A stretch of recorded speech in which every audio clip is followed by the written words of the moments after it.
Внести сведения о своем отце Людмила Ивановна приехала в музей краеведения из Краснодарского края. Иван Харланов ушел на фронт из тогда еще станицы Слепцовской совсем мальчишкой. В 1942 году ему было всего 16 лет. Юноша подправил дату рождения в метриках. Иван Емельянович попал в 5-ю гвардейскую Таманскую танковую дивизию, став водителем-механиком знаменитого Т-34. Я хотела бы все вот это восстановить.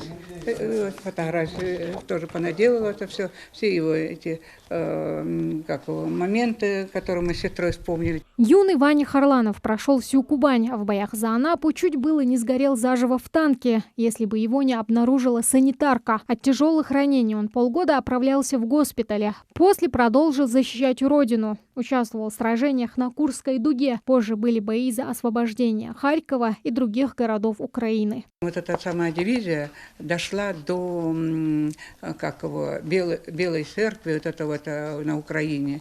И потом их расформировывают, эту дивизию. Одна идет дальше воевать, эти остаются, дали задание, чтобы этих бандеровцев вылавливать. Там столько много, говорит, хронов было.